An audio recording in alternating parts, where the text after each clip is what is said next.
Mm-hmm. So anyway, so the primary assessments look for and control anything life-threatening. And again, as you approach the patient, is there anything about the patient that is bugging you? Or, as I like to call it, do you have a no shit factor that makes you go, oh shit? So I came up with that because I've been on calls that I literally said, oh shit. There was one incident one time. It was for a man down on the freeway. So we pull up and the driver's like, oh, it's a kid. Or I think he said, oh, fuck, it's a kid. I get out and I see this kid, and what do you think I said? Mm-hmm. Exactly. Um, he was laying there on the ground on the roadway. His eyes were open, but he was bent in weird shapes. He kind of looked like the Egyptian figures, walk like an Egyptian.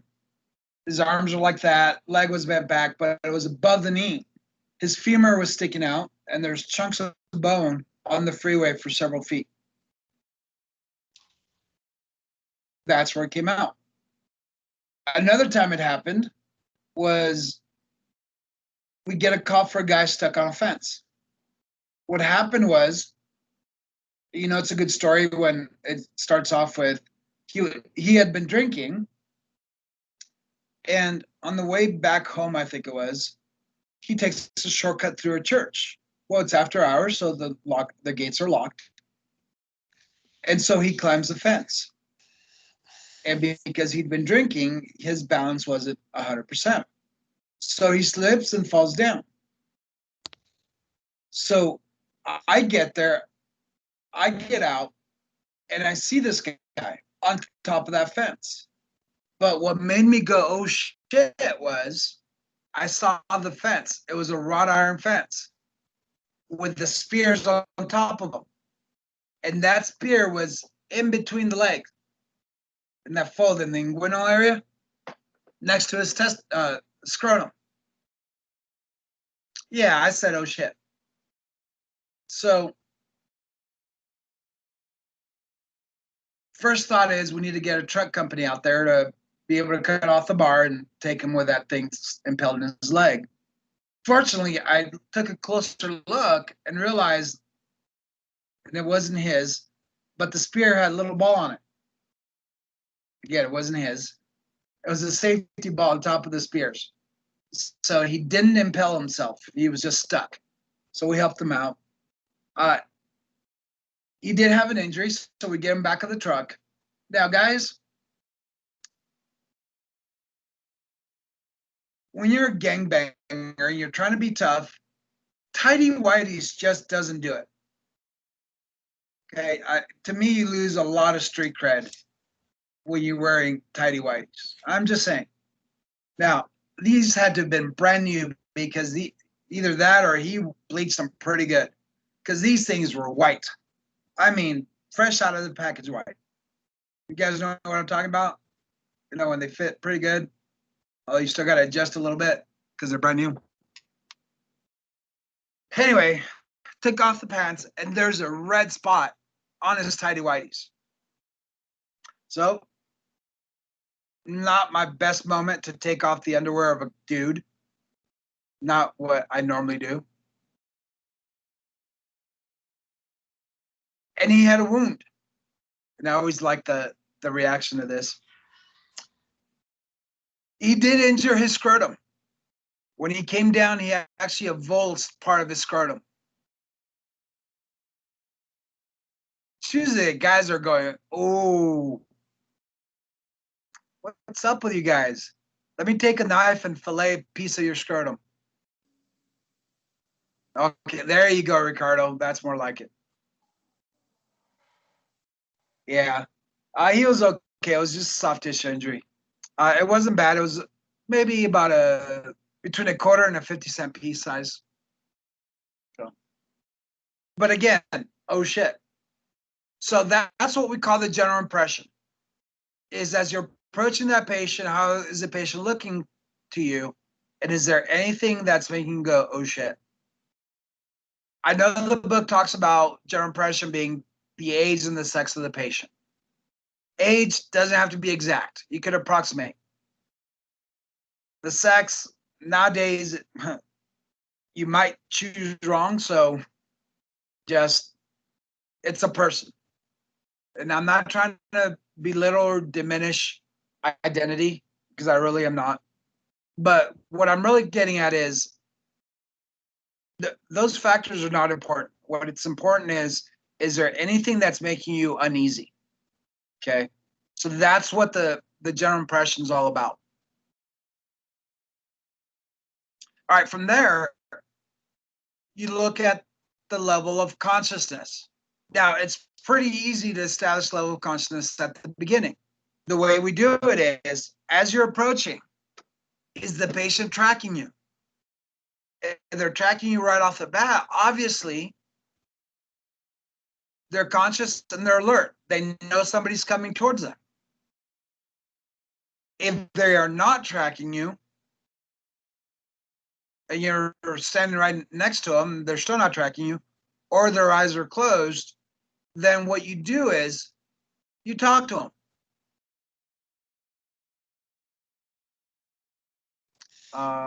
Who can I use?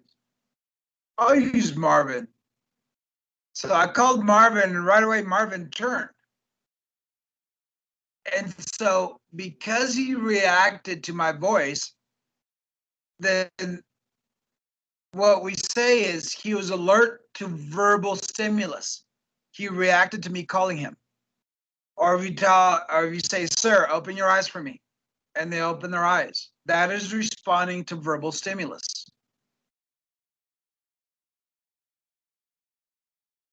If they don't respond to that verbal stimulus, then we could use some sort of painful stimulus. You can pinch the trapezius. I don't really like sternal rub, although I've done it. When I worked in LA and when I was taught in LA, they taught us not to do it. It wasn't allowed, but that's been about the only place I've worked that they didn't allow it. So I've done sternal rub. So just dig your knuckles into the chest. Ooh, ow, that hurt. That woke me up. Um, you could pinch the nail bed. You can get a pen or pencil or something, put it between the knuckles, and squeeze up here, and you'll feel a pain on the knuckles. No testicular twists or purple nurples. And I actually told that to a ECA class I was teaching at Clint. No, I take that back. It was San Ellie. And what does she do? She practiced the purple nurple on her husband. Next thing I know, the husband's complaining to me because he got a purple nurple. I'm like, no. She was laughing about it. Meanie.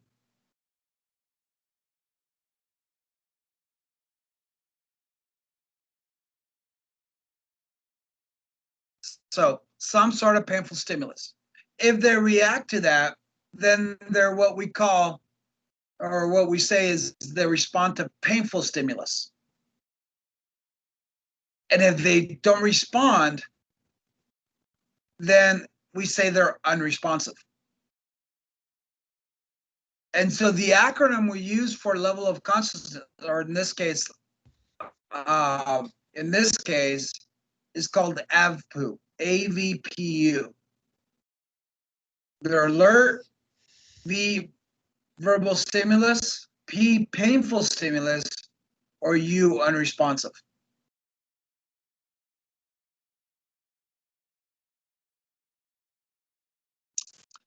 And then the last one in the first three is a chief complaint or any apparent life threats. Most of the time, we're just dealing with chief complaint. And all we ask him is, what's going on? Now, what about if they're unresponsive? What's their chief complaint?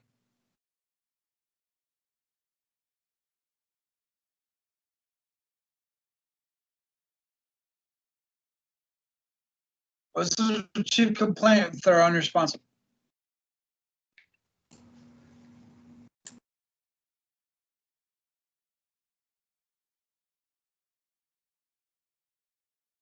Unresponsive. Chief complaint is what they are complaining of. If they can't tell us because they're unresponsive, unconscious, well, that's what it is. If they say, I have a headache, that's their chief complaint, a headache. I can't breathe, that's a chief complaint. Patients could only have one. Although with Mexicans, you get a 10-minute dissertation on that their foot hurts or whatever. Is it not true? It's true. It is true.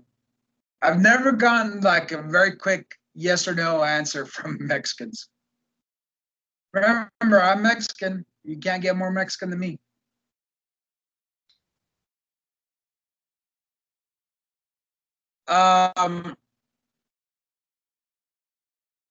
Now, any questions on the first three?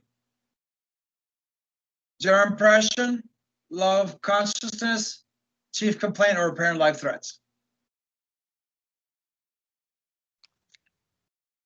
Are you ready for the next three?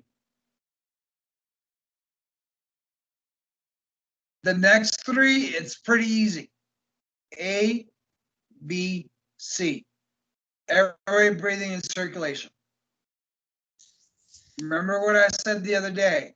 You need to clear the first step before you move on to the next step. So airway, we need to open up the airway or make sure they have an open airway. We want to make sure that they're breathing, and we want to check the rate, rhythm, and quality of the respirations. We want to ensure adequate ventilations and administer O2 if need be.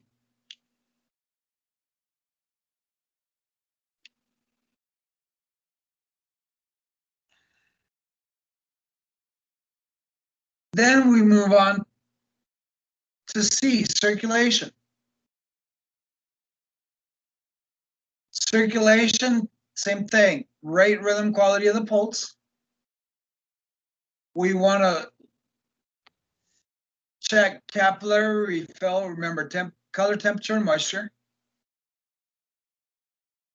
And we want to look for and control any major bleeding.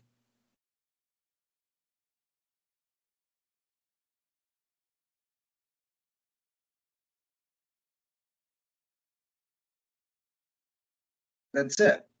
Because have I told you the good news and bad news about bleeding?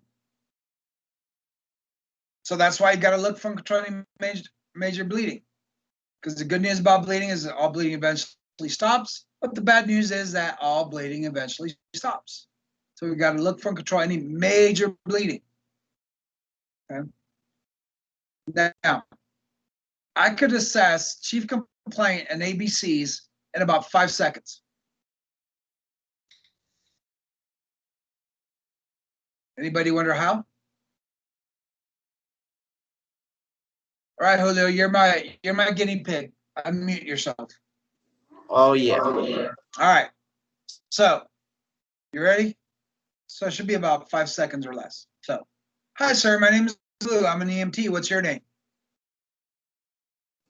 My name's Julio. He muted himself again. You just blew my 5-second thing. Vanessa, smack him for me. It's my internet. Blame the internet. So, no, actually, all right, Julio, what's going on today?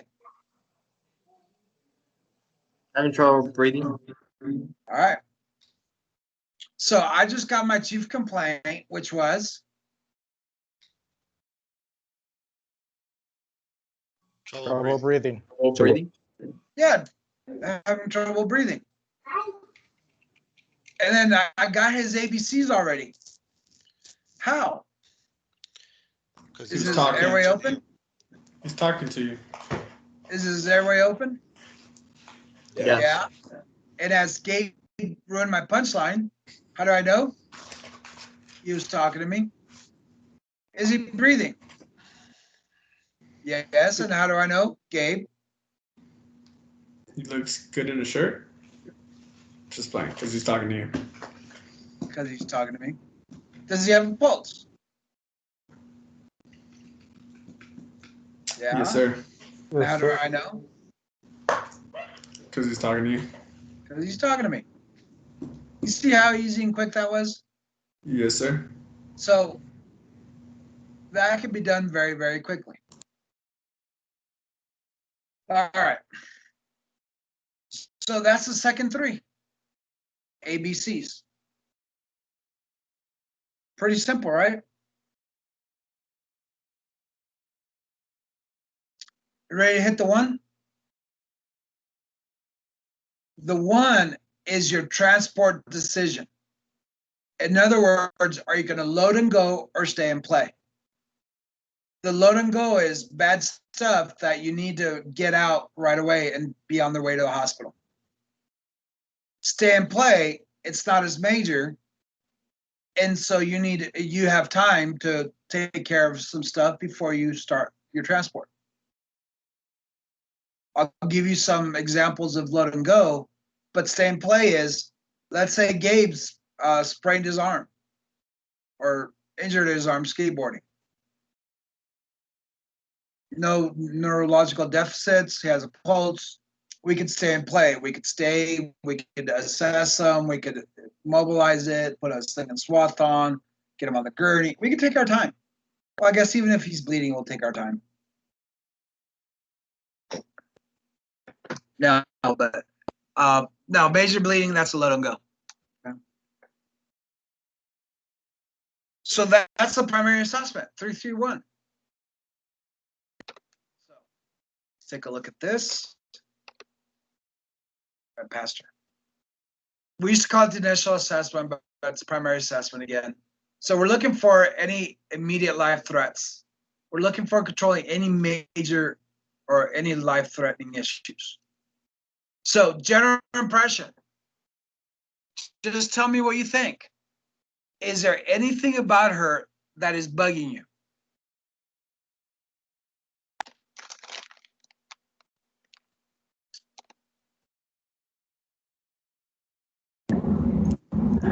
Looks like she's holding her stomach. Okay. So how is that bugging you? That's going to be a chief complaint. But I want to know, remember, it's the general impression. Is there anything about her that's bugging you?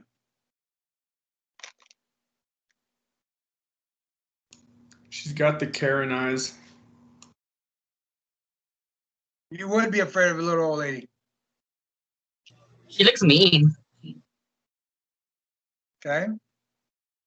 Like, she's the kind of patient that she's already complaining because we should have been here 2 minutes ago.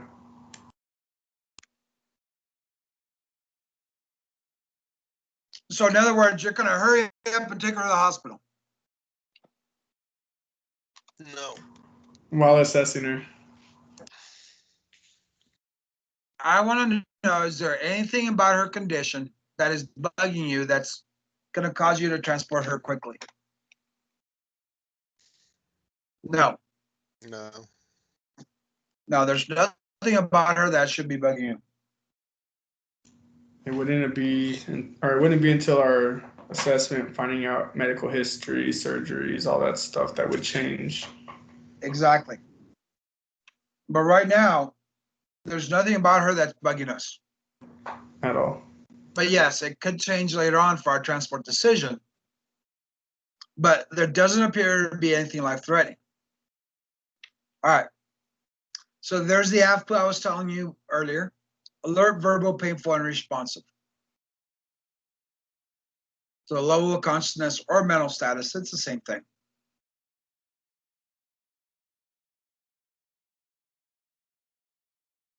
All right, so to review,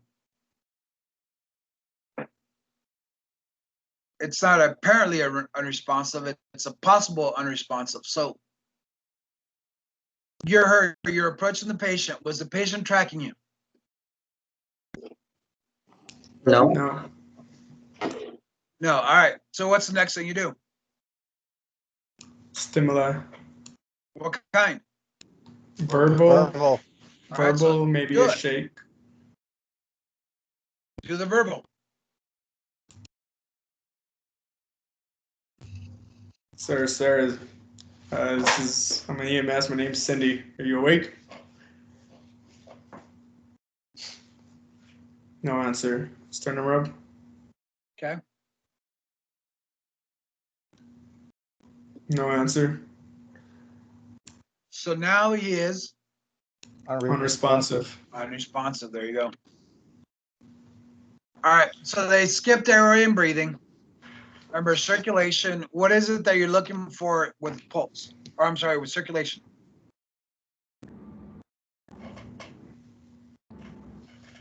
Pulse. Pulse, heart rate. Okay. What are you looking for in the heart rate? The rate, rhythm, and the quality. Good. Rate, rhythm, and quality. All right. And what else are you checking? The skin. All right. What are you looking for? Palms and Skin. arms.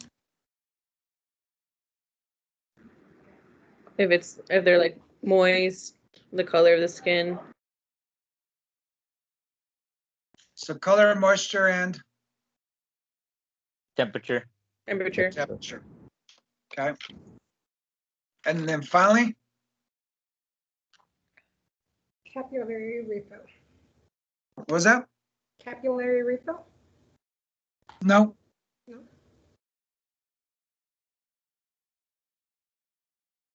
Oh, bleeding. Ear pulse. We already checked pulse. Bleeding. Yeah, it's bleeding. What are we looking for in bleeding?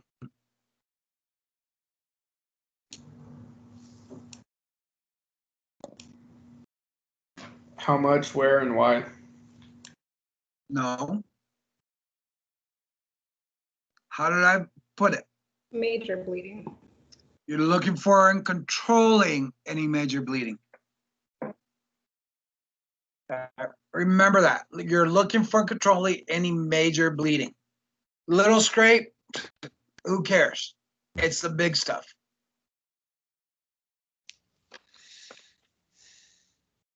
Is this major bleeding?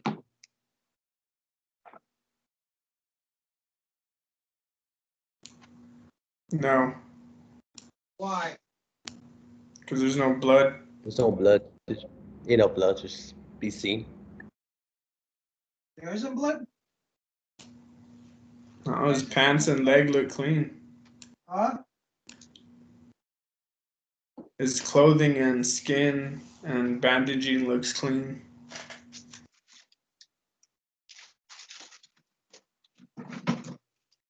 Okay, what about it?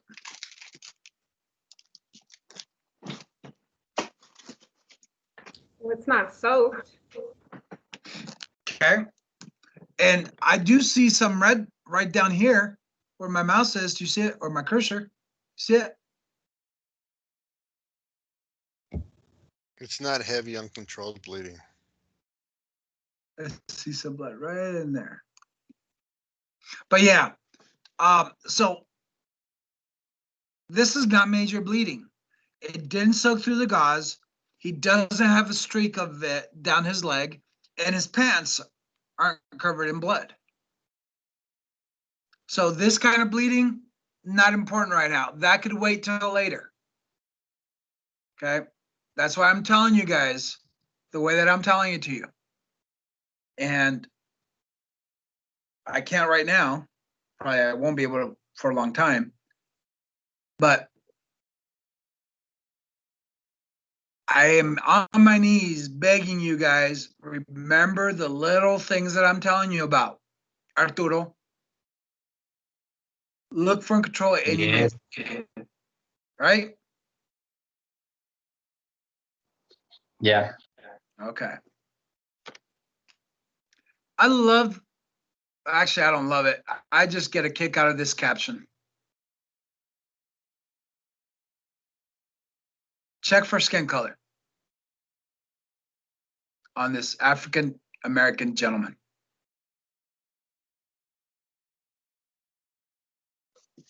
But it should say check skin signs.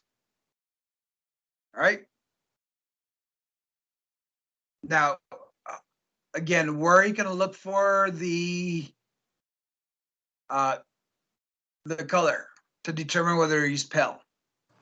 Well, Palms. he looks, Those palms.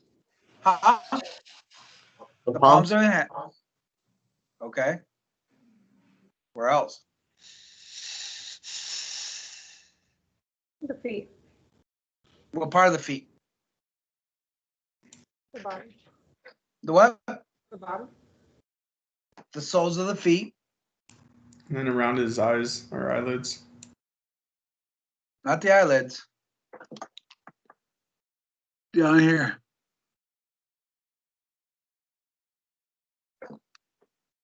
Where else?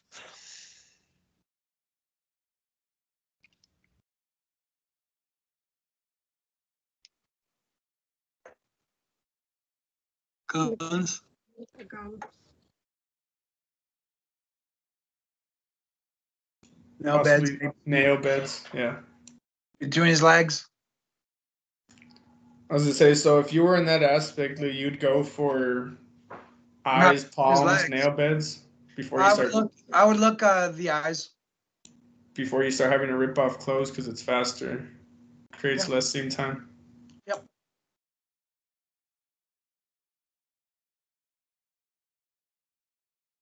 All right. To determine whether a patient's load and go. Here's a high priority patient. This is a load and go patient. And this is why I was like on you guys about the general impression, because load and go criteria is poor general impression. If you said, oh, blankety blank, then that's a load and go patient. If your patient's unresponsive, that's load and go.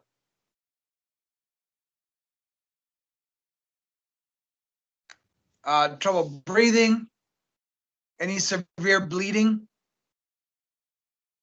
And the reason I'm kind of separating, I should, one of these years, shock, it's its own thing. Any signs and symptoms of shock, the patient's a load and go.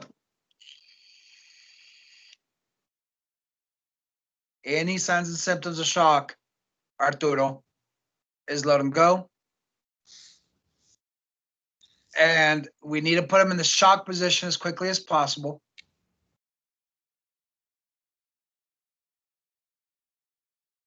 And then do what's within your scope to start taking care of shock.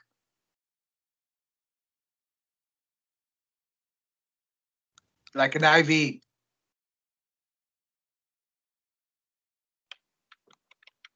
Complicated childbirth, chest pain, or any type of severe pain. Now for kids, oh, not there yet. All right, no right or wrong. I just want to know what you guys think. All right, so take a look at this picture and you tell me whether this patient would be load and go or stay and play. Stay and play. Stay and play.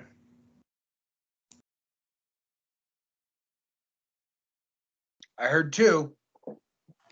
Stay and play. Stay. Okay. And play. I got 28 people in here. I heard about 6. Stay and play.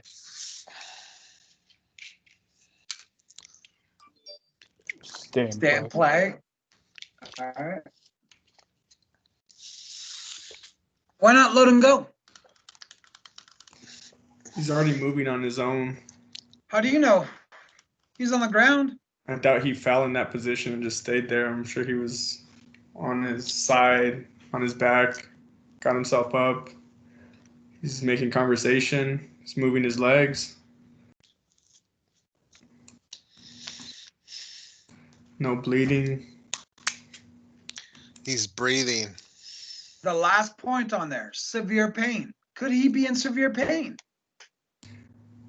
He'd be Russian. He'd be more agitated. Can you fully see his face to see pain on his face? His skin color is pink. He's, What about if that forearm is severely deformed? Wouldn't that be a poor general impression? Mm-hmm.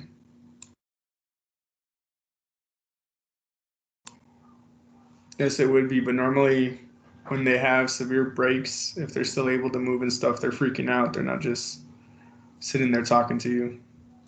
The guy was a Marine, so he can withstand pain. Well, see, I saw that on the way in, so I knew he was gonna give me a refusal.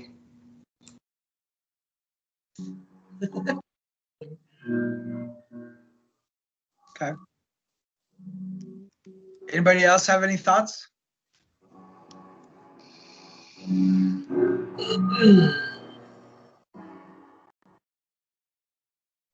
No?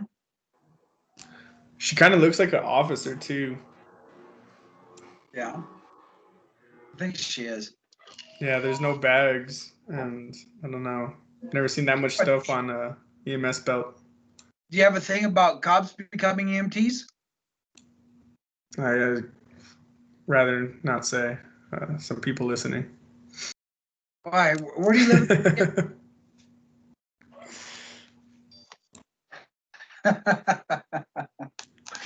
Just kidding. I've actually, when I was working out of town, I helped a state trooper deliver a baby that was actually a paramedic. So I give cops all the credit.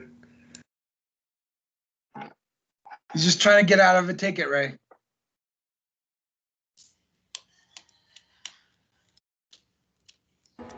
Yeah. Probably drunk. Yeah, I feel the lies. What was that? Sorry.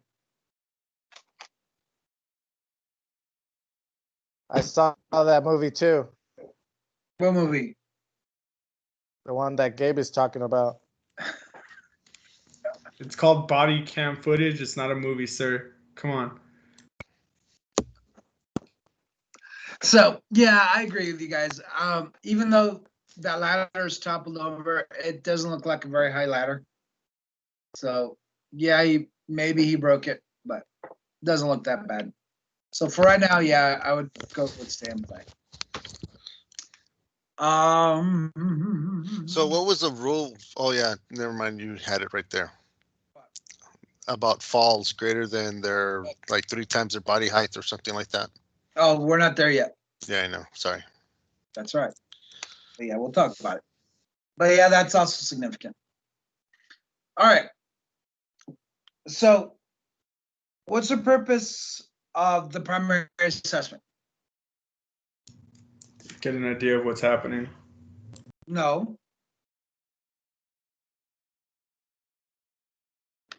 To look for and control anything life-threatening. Yes. Thank you, Ms. Hannah. Yes, to look for and control anything life-threatening. And how do we assess the primary assessment? 331. 331. Thank you, Mr. Gabe. And what is the first three?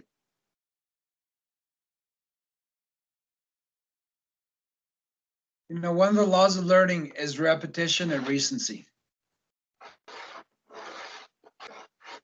AVPU. Huh? AVPU. Well, we're not there yet. What's before that? General impression. The general impression. And what is the general impression?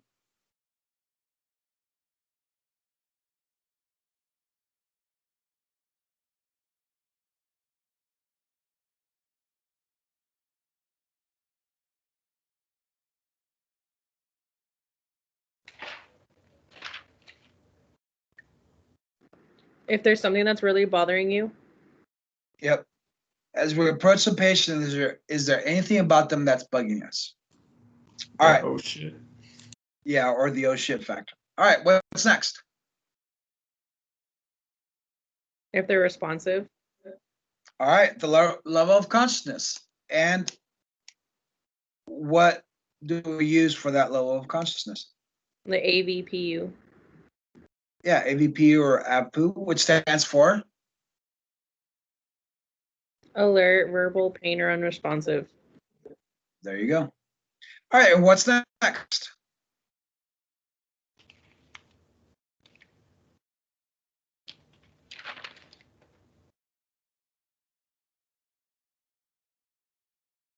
Chief complaint. Or Apparent life threats. There you go. She complained of apparent life threats. All right, so that's the first three. What's the next three?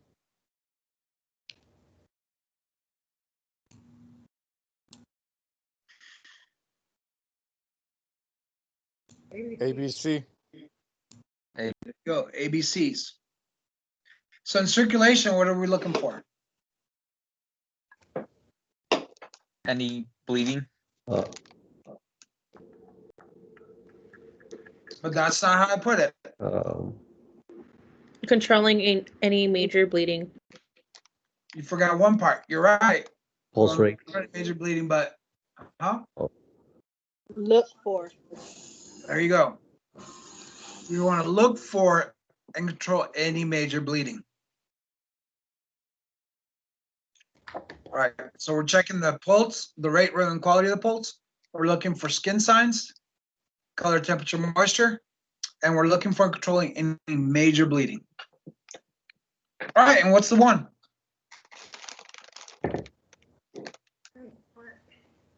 Transport decision. Which is? Load and go or stay and play. All right, good. All right, what's the purpose of the scene size up?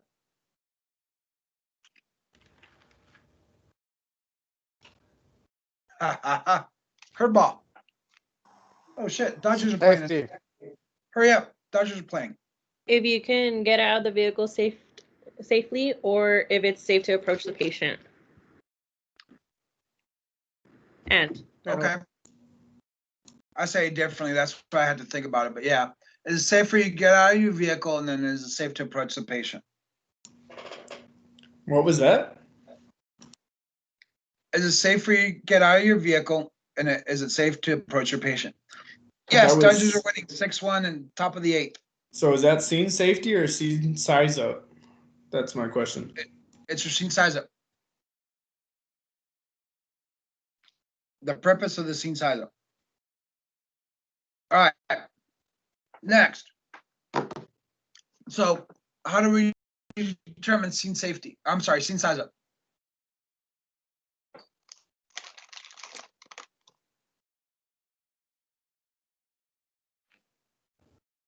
Penman. Penman stands for PPE, environment, number of patients, mechanisms of injury, additional resources and need for extractions or spinal precautions. extrication. Extrication. Slash C-spine. All right, good. All right. So how's that second slice? Need some milk. We'll go get your milk.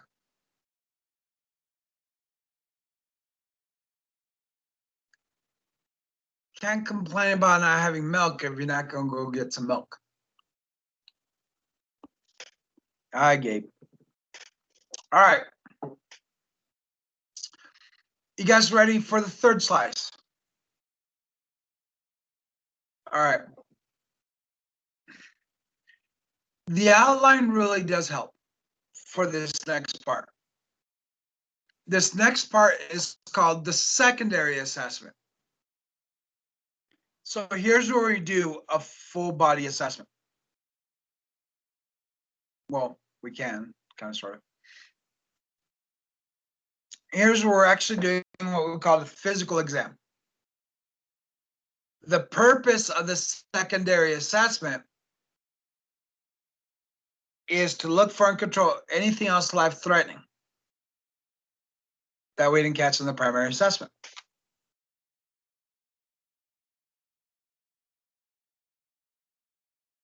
All right. So really, it's the physical exam that we do. Now, to determine what kind of assessment we're going to do, because it all depends on the situation. Gabe and his shoulder, we didn't have to do much. But if I have this other patient over here that, well, let's talk about the motorcycle accident, dude. Do you think they could have just done an assessment on his arm? You see all the abrasions that he had, all the scrapes? That was pretty messed up. So he needs more of an assessment. So the way we determine what kind of assessment we're going to do is we have to answer two questions. The first question we have to ask and answer is this a trauma or a medical call? Trauma or medical?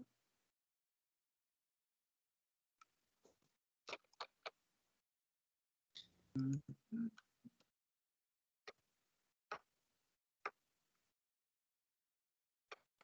waiting for my chat to pop up.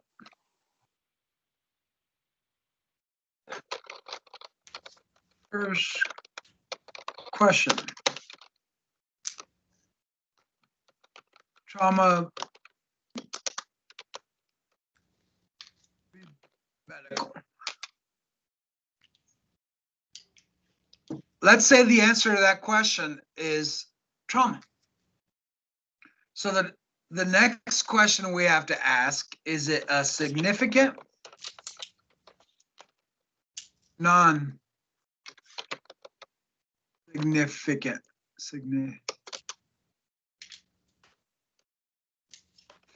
mechanism of injury? Because MOI deals with trauma.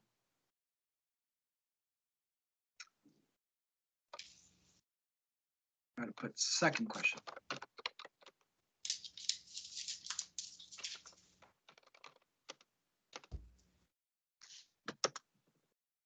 All right, so first question, trauma or medical? So if we answered trauma, then the next question we have to ask is, was there a significant or non-significant mechanism of injury?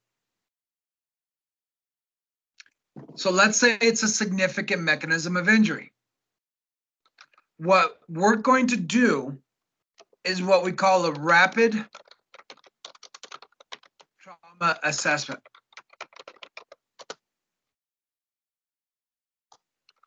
And I'm putting this on the chat, even though you have it on the outline. I'm still putting it on the chat. So the rapid trauma assessment is a very quick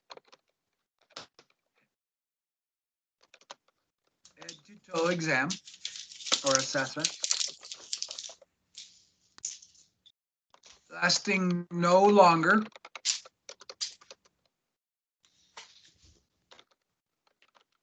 than 60 seconds.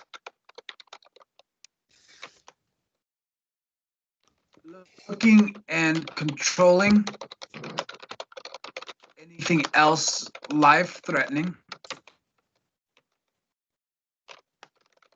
that we didn't catch in the primary assessment. So there's your definition on chat. So we need to do a rapid trauma assessment. A very quick head-to-toe exam lasting no longer than 60 seconds, looking for and controlling anything else life-threatening that we didn't catch in the primary assessment.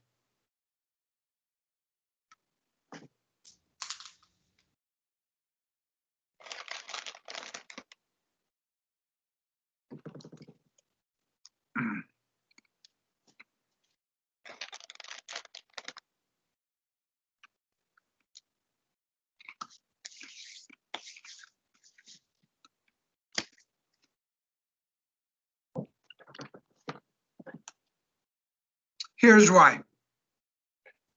In the primary assessment, what area did we concentrate on? Exactly, Jesse. We concentrated in this area right in here. Well, there's injuries to other part of the body that could be just as deadly, just as life-threatening. That is outside of this area right here. For example, if Julio was to break Gabe's femur, one of his femurs, Gabe could bleed because the femurs are very, very vascular. There's a lot of blood vessels there, and there's a lot of blood. A femur fracture could bleed about 750 to 1,000 cc's of blood, or 750 to 1,000 mLs, or up to a liter of blood.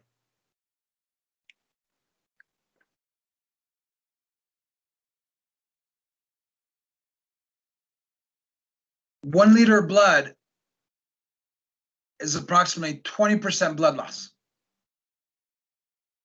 More than 40, we're in trouble.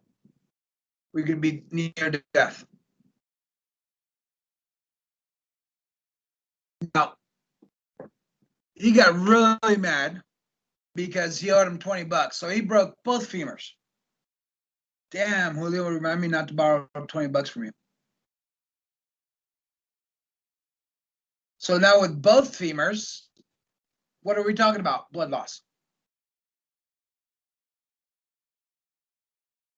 2 liters of blood. 2 liters of blood, which equals what percent? 40%. 40%. He's nearly unresponsive. That's a lot of blood.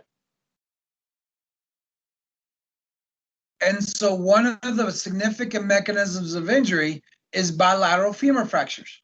And that's also a load and go.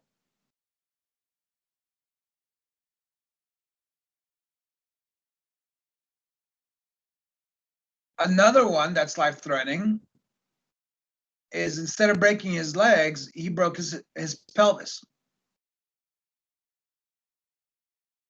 A pelvis can bleed 1,500 to 2,000 cc's.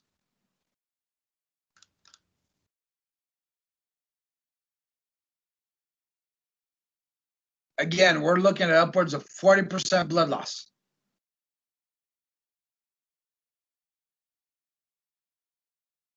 So that is why we have to do this rapid trauma assessment to look for anything else life-threatening.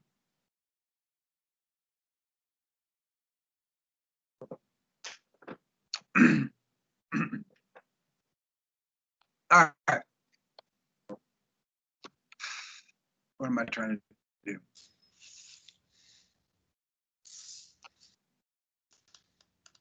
So, all right. Now, when I say head to toe, and really rapid head to toe, we're literally inspecting from the head all the way down to the toes. So the way it looks, and I can't show you other parts, but the way we started off is you have your gloved hands. My hands are big, and I'm pretty used to this. For you with smaller hands, it might take 3 passes, but maybe some of you 4. But you just want to do it very quickly. So what I do, start in the back of the head, press and press. What I'm looking for is what we call decap BTLS. And that's also in that handout I gave you guys. Was it this week or last week? With the questions? Did I give that to you guys? Of course, when I sent it to you guys the other day. The one from Miramar College? Yes. Yeah, it's here. Okay. Yeah, I was sure because my morning class, they're way ahead. And one the class president copied those or printed those out for her class. Julio. Nice, Gabe. See, I'm telling you, they're going to impeach you one of these days.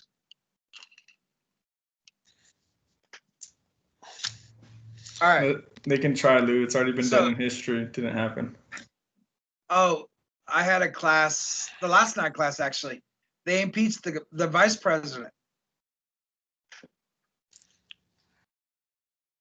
All right, so head or check, and then you want to check your gloves to make sure there's no blood. Okay. So anyway, you're checking for decap BTLS, deformities, contusions, abrasions, punctures, penetrations, burns, tenderness, lacerations, and swelling. You guys are gonna get that good. Yeah. Oh, Rakisha, you're my favorite now. I saw you printed out that outline. Awesome. High five. Sorry. Fist bump. Bump.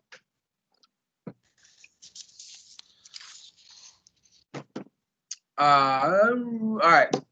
So you want to check the face real quick. You want to check the neck. You want to make sure the trachea is midline. It's not shifted to one side. You also want to look for the jugular veins, or you don't want to see them bulging out too much. That's what we call JVD. JVD, or jugular vein distension. The veins are engorged. Protruding. You're going to press down on the chest 2 ways. Press in between on the sternum, press down, one hand, press, make sure it's stable, it doesn't collapse. And then you're going to put your hands on the sides and you're going to squeeze in also, okay? And squeeze. Then you check the abdomen. You can use both hands, one on top of the other, or you could do it one hand, that's fine too. And you want to roll it. I'll start from here. You roll your hand over the abdomen. Again, if you have your hand smaller, then you might have to do like 3 times or 4 times. Mine's big enough for it's just twice. So roll, roll. Again, you're looking for decap BTLS. You're looking for bruising, tenderness, rigidity, pulsatile mass. Now, to do this exam, though, you got to strip them down. Some people call it trauma naked. It's not completely naked. You can leave their underwear on. However, be prepared for a surprise if they're going commando.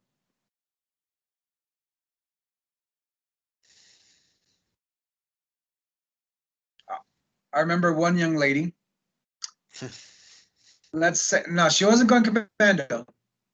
No, the one that did, she was just wearing a sweatshirt, but she had taken some drugs, so she was like really, really altered. She was not unresponsive, but really altered. Yeah.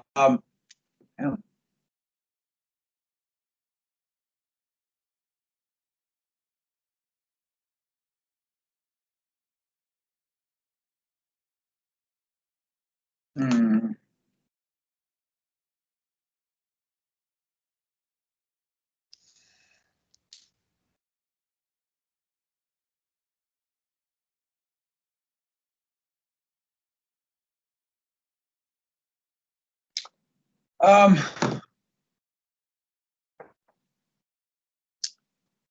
Where was I at?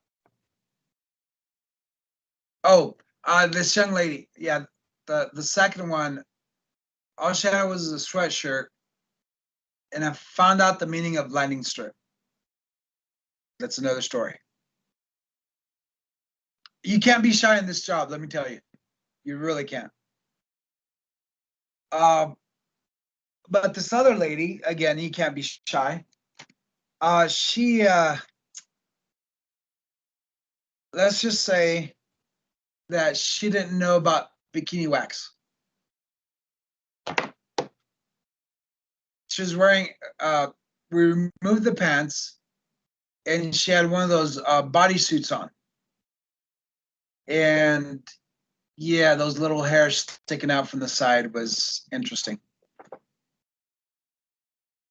You can't be shy. You're going to see a lot of weird stuff out there. I'm telling you that right now. Anyway.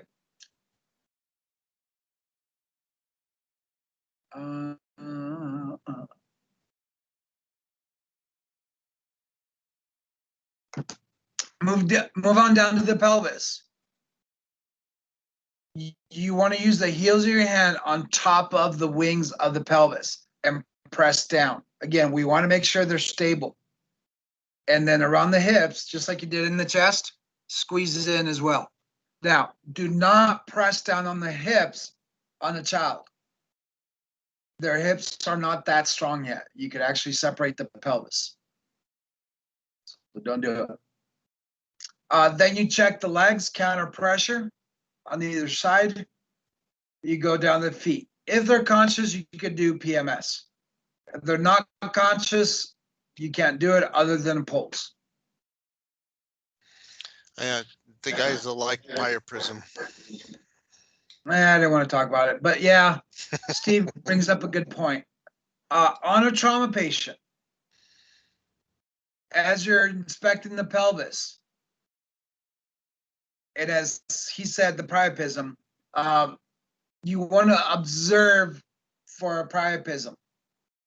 A priapism is a sustained erection in the mouth. So you might see a little bit of a bulge or a lot of a bulge. I don't know. If you're trying to, I don't want to say ensure or verify that they do in fact have a priapism, guys and girls, don't grab the junk. Okay? No. You want to take the back of your hand and just glance it across. Actually, I remember I had a patient and it looked like the guy had a priapism. So I tell my firefighter, hey, can you check to see if he has a priapism? And what did he do? Got a handful. Yeah, if you don't know about firefighters, it takes quite a while to get over anything, and you get a nickname. So for a long time, his nickname was the head PC, the head pecker checker. Is that Gabe? No, it wasn't here. It was in California. No, we can't change his name right now. He's Whiskers. Or what? No, what was it? Captain Whiskers?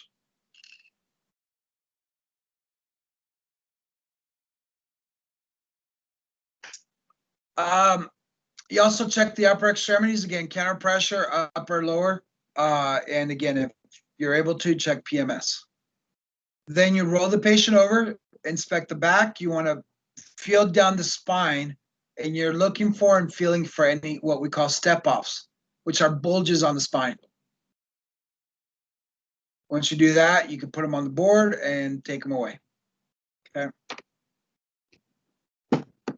So, as Steve had mentioned earlier, so significant mechanisms of injury are as follows. First off, if a person is ejected from a vehicle,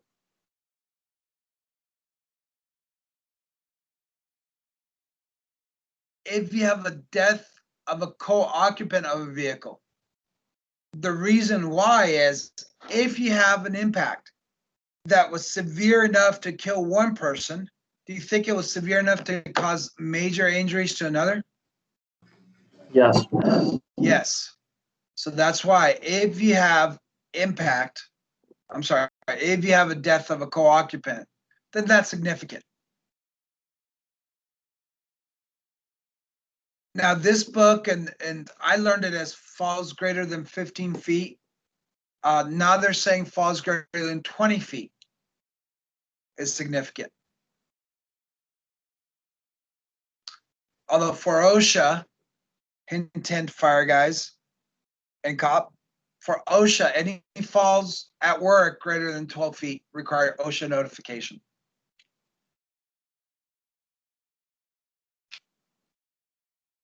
That's the captain and me talking.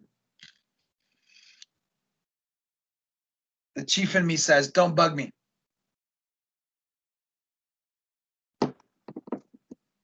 See, even the chief and Vanessa is saying, don't bug me.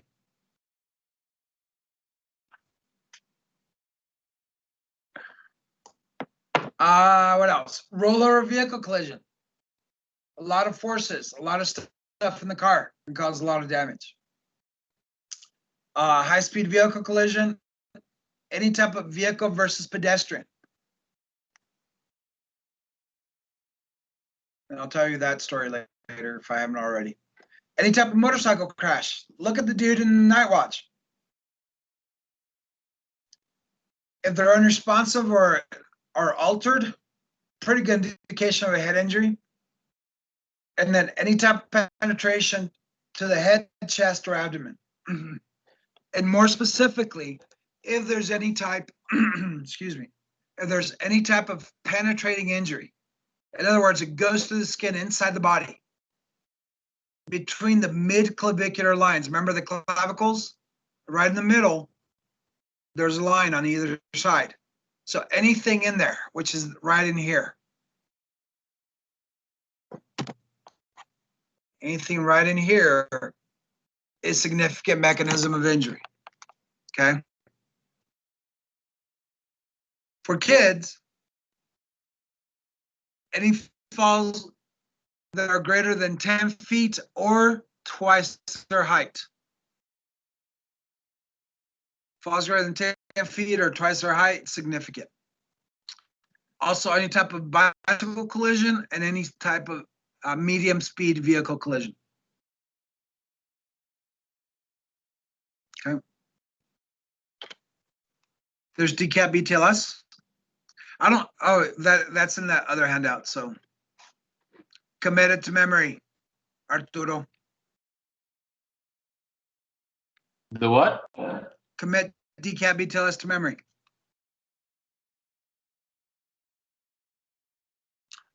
So remember, as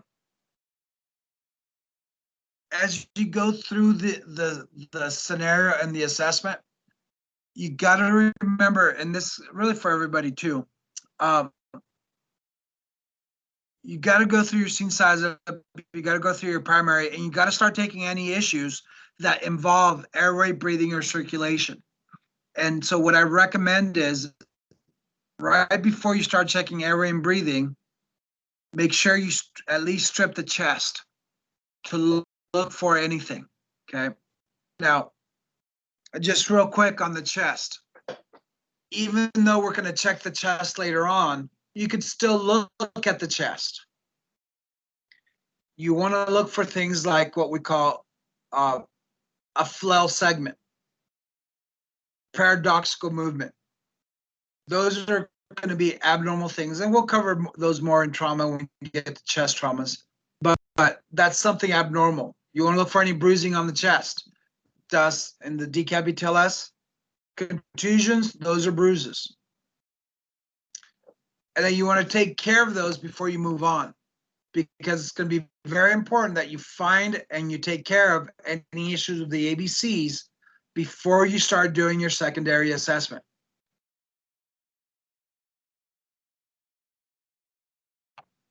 Okay. So be talking to your patient or be looking for things. All right, so they're starting at the head.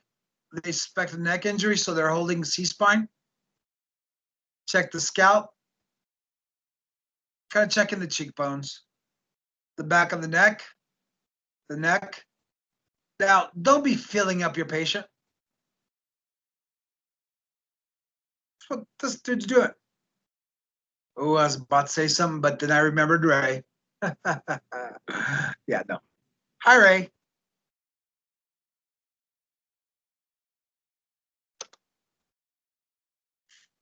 I'm just messing with you, Ray.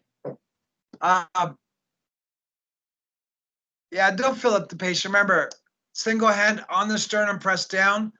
Where you put both hands on the chest is over here on the side of the ribs, underneath the armpits, and squeeze in.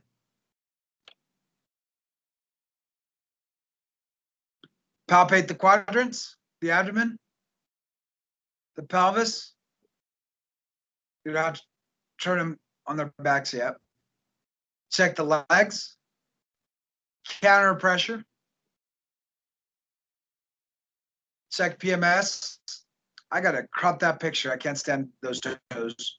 Ugh, and look at the little toe. Ugh. I don't do feet. Dude really needs a pedi. Ugh. I'm getting nauseous just thinking about this dude's feet. I need some Zofran. Anybody got Zofran? Anyway, they're checking your pulse. What pulse is this?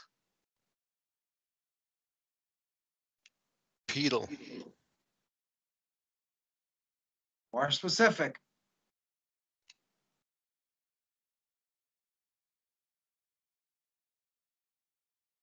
You guys didn't study your arteries that we went over on Wednesday? Or, yeah, Wednesday?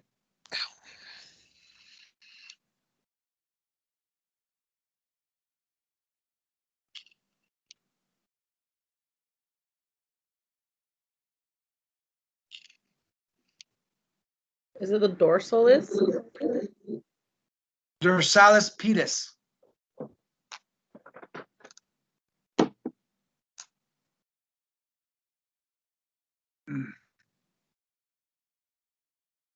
Look, the dude's kind of like, huh? Hey, he's altered, so maybe he is a load and go. All right. Anyway, before we get there.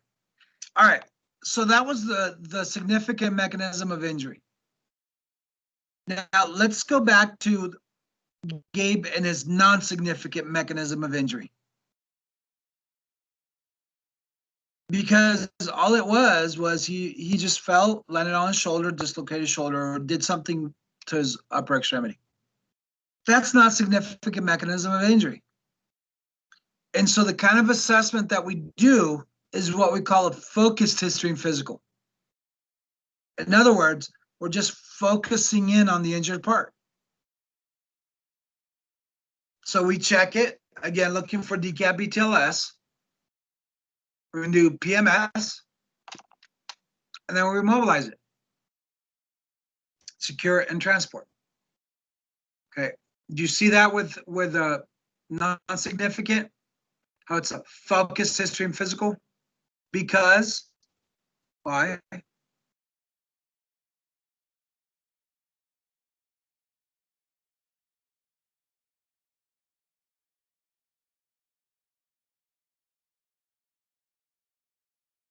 Why? Why? Why? Why? Why? Why? Why?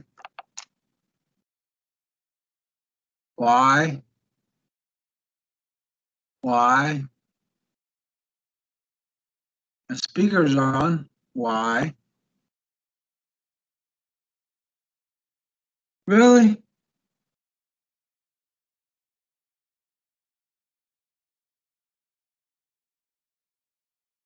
Because we're focusing in on the injured part.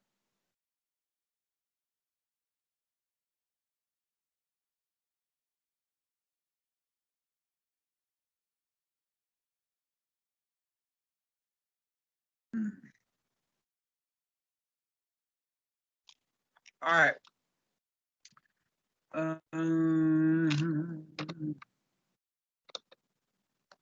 So here, again, that injured extremity, she's just doing a focused history or focused physical exam, focusing in on that injured part. All right. Now, regardless of which path you took, rapid or focused, what you're going to do next is vital signs according to the sheet. However, in reality, you don't have to wait till this point. As soon as you get to the patient's side, you could say, I want to get a set of vitals, or go ahead and get me a set of vitals. Okay, you don't have to wait till this point because there might be things that will really help you or determine what's going on based on those vital signs. So you don't have to wait. Okay. Then you could also do sample history here as well. Okay. Now let's back up a little bit. Let's say that the answer to the first question, what was that first question?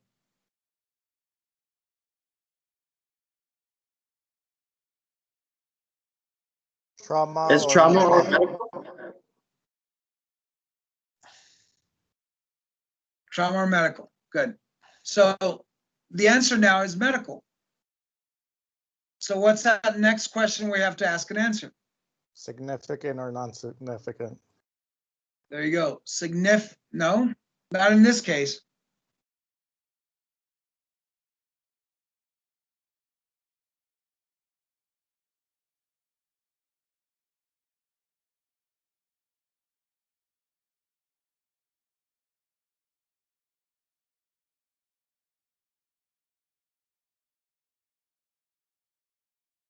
Would it be, is there anything life-threatening? Nope. Conscious or not conscious? Thank you. Are they conscious or unconscious? If they're unconscious, can they tell us why they're unconscious? No, they can't. And so what we're going to do is a rapid medical assessment. Okay? A rapid medical assessment. How do we do a rapid medical assessment?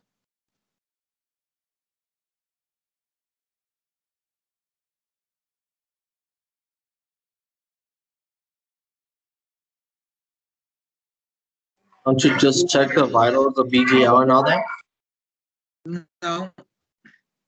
I mean, you're doing that anyway, but with all of them, so no, that really doesn't come into play.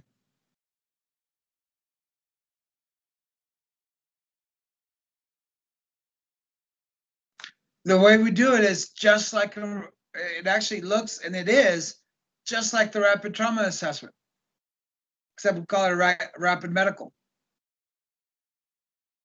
Okay, same thing.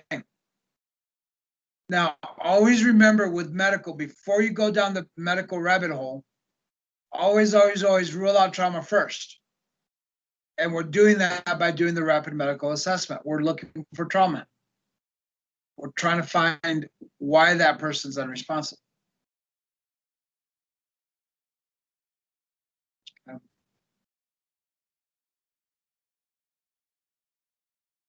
If they're conscious, can they tell us what's going on? Yeah, they can.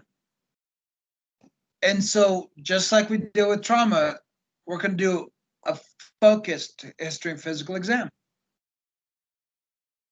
And in that case, and it's in your outline that I gave you, you could also do what we call OPQRST.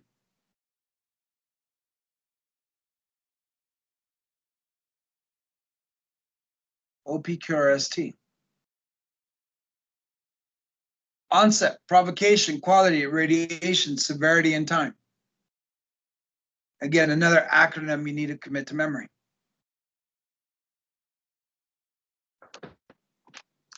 However, the only patients we check OPQRST on, you guys ready? We check it on chest pain, respiratory, and abdominal pain.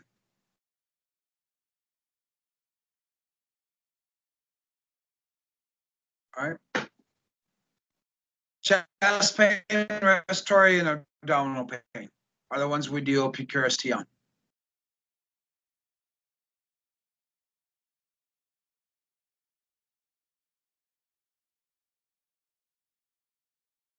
All right. So again, doesn't matter if we go down medical or trauma, then we have the two questions we ask and answer. And so we come together after all that to do, as I mentioned, vital signs and then sample history. So, all right.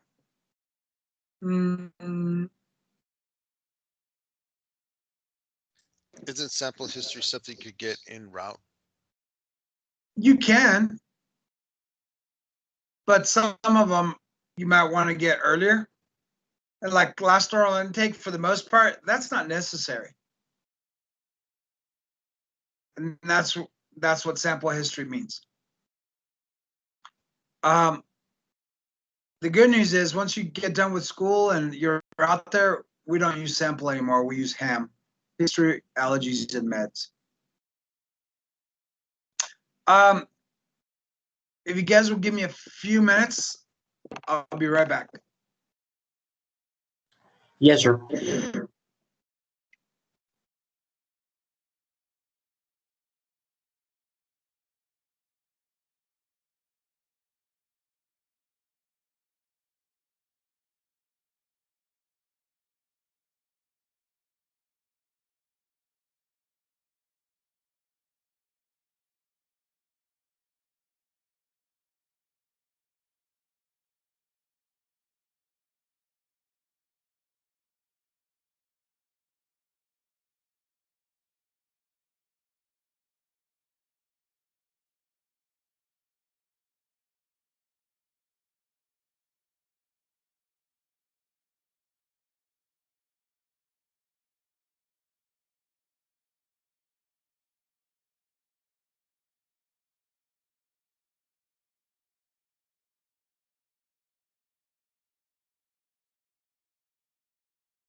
All right, I'm back. Sorry about that. So there's sample. Signs and symptoms we'll get to. Actually, no, we need to talk about that. All right, so signs. I think we did talk about that on Wednesday, right? What's a sign? Something we see.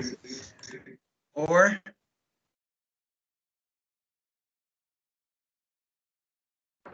can we see a fever? But it's a sign. No, you can't see it.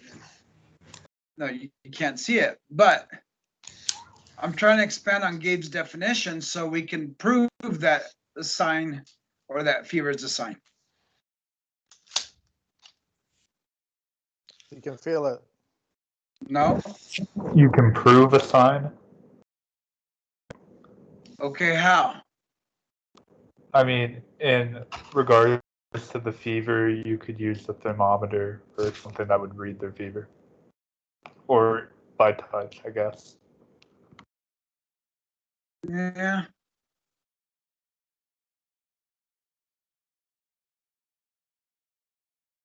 What did I tell you guys on Wednesday? With a sign you can see or measure. Yeah. I was looking for measure. So you're on the right track, but I was looking more specifically for being able to measure it. So can you measure a fever?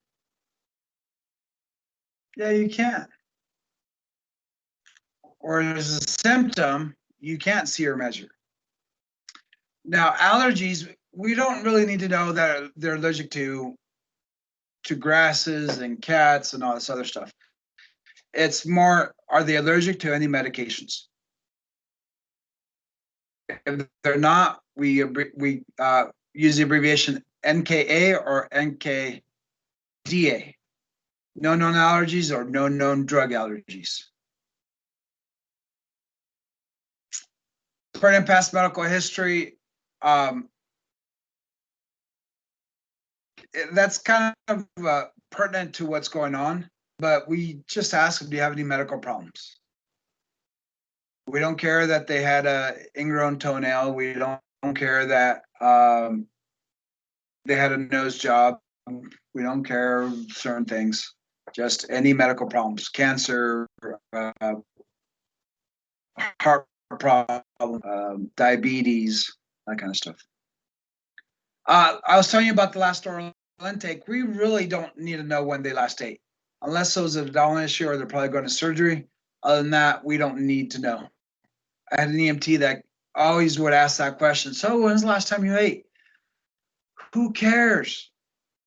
We don't need it. And the events leading up to the illness or the injury. So what are you doing? What exactly happened? Okay. You can also look for medical alert tags that will give us information as to what's going on in case they can't tell us. We'll have some information on there. Talked about vitals. Okay. Any questions on that third slice? So what's the name of that third slice?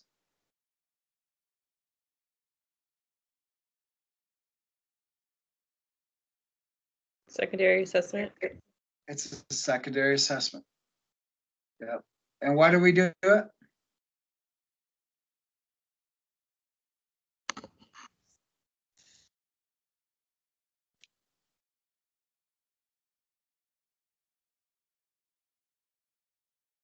To look for and control anything life-threatening that we didn't catch in the primary assessment. Simple. All right, now, the last slice, are you ready for the last slice? The last slice, we call it the reassessment. In the reassessment, we're basically trying to determine whether the patient's the same, better, or worse.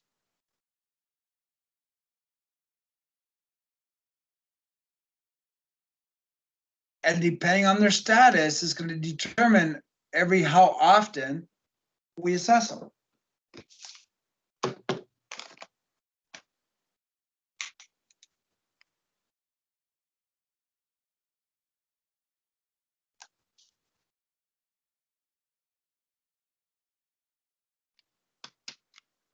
If they are stable, like Gabe's injured arm, injured upper extremity, he's stable. So we're going to reassess him every 15 minutes.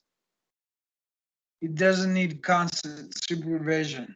Probably does that work, but not as a patient.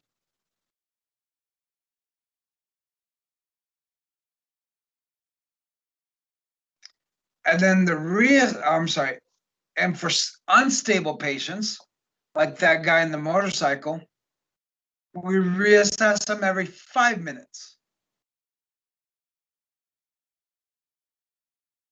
Again, we're trying to see how the patient's doing. Are they the same, better, or worse?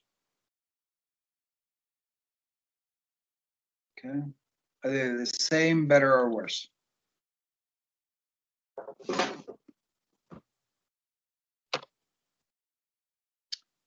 And what do we reassess?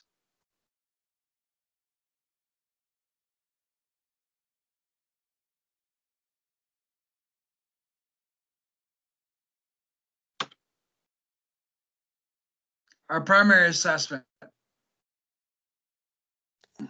our interventions, vital signs. Forget the common reassure.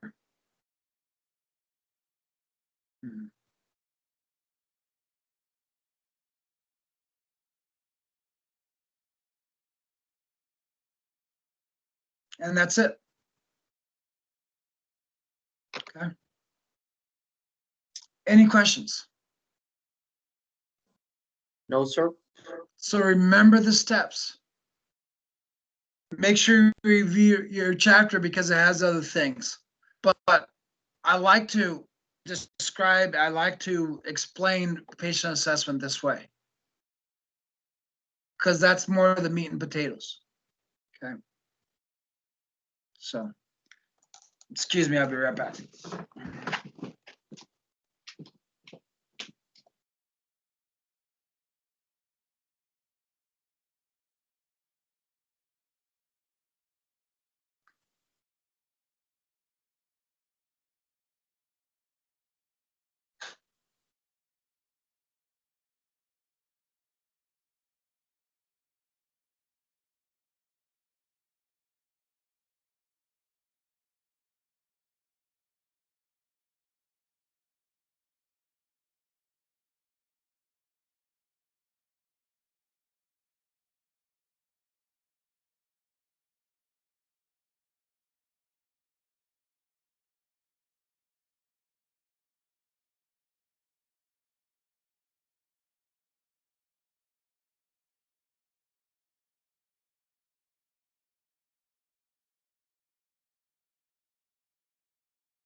All right, sorry about that.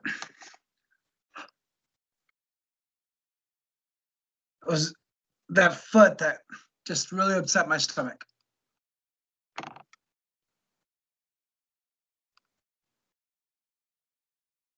Trying to find something for you guys to see real quick.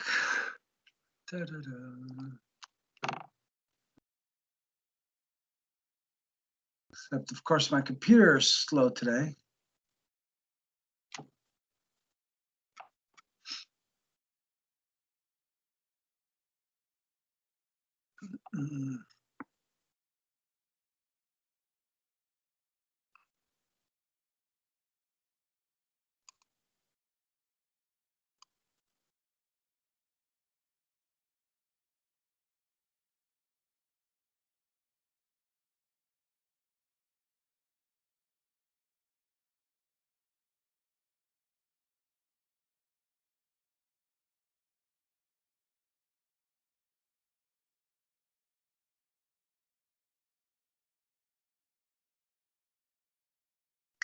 All right, so I don't know if I already told you guys, this is something new that we're, and I kind of like it, but I want to get your guys' opinion. But I'm doing this not for the diagnosis sheet, complaint, all that stuff. I'm doing this so you guys can kind of see. Now, they're already inside the individual's house. So they've already done, for the most part, the scene size up. So we'll take it from there.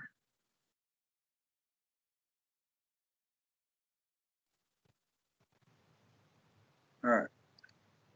Obey my doctor. He says no, don't screw around because Dr. Milner? Yeah. Dr. Milner? Yeah. All right. So just by the general impression, what do you think? Although you can kind of look at MRI or NRI, but what do you think? Gotta move quick. Gotta move quick. Load and go. Well, we're not at the load and go yet. We're at the 3, general impression, the first 3. Intoxicated. Intoxicated. We're not doing diagnosis. And don't be thinking drugs right away. I mean, he looks like a hippie. He looks like he might be stoned. There's a. But remember, general impression. There's a can. Huh? They're not responsive. They're not responsive. He was talking. He doesn't have a very good. He doesn't have a very good general impression. How? That's what you guys are not explaining to me. His posture. His posture. He's laying down and slurring down with his eyes closed. With his eyes closed. I don't think he had them open. So look again. He's in the fetal position. He's in the fetal position. In some sort of pain. Okay. Well, obey my doctor. He says no, don't screw around because Dr. Milner? Yeah. Dr. Milner? Yeah. lady doctor, yeah. All right. So what's going on today? Why'd you give them a call originally? So ever since I had a TIA. All right. So now that you hear him talk, is he slurring it? No, but he did give a very big, a good piece of information. All right. But I wanted to stop it before then. So ignore the part about the TIA.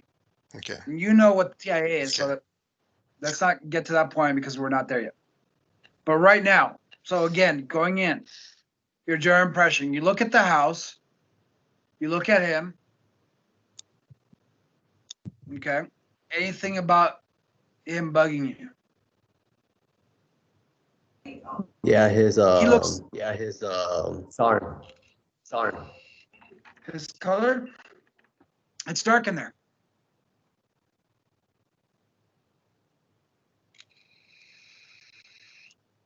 The way that he's like laying down, kind of No. like he looks like he's in pain. But is he in severe pain? No, he just doesn't look like he No. feels good. Doesn't look like he feels good. Okay. So again, going back to general impression, remember I told you the definition of general impression is there anything about you that is bugging you? Or anything about him that's bugging you? I would say don't jump to conclusions yet. Yeah, don't jump to conclusions. Now there's stuff to keep in the back of your mind.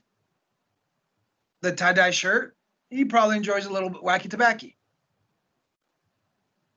But we don't know what else is going on. We haven't talked to him yet.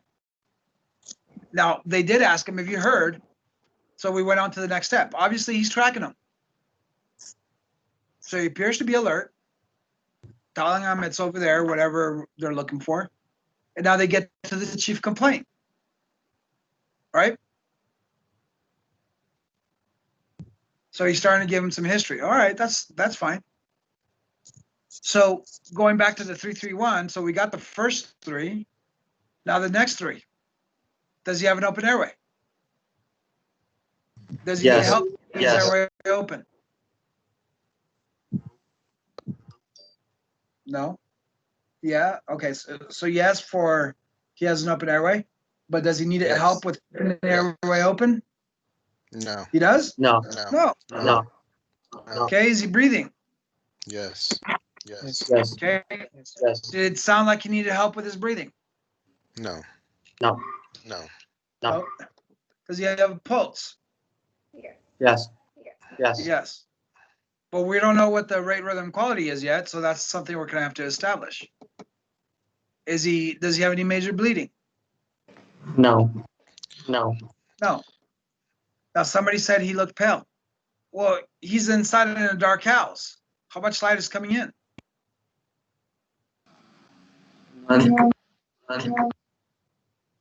What's that? Very little from that light. Yeah, so as you can be pale because he gets very little light. Yeah.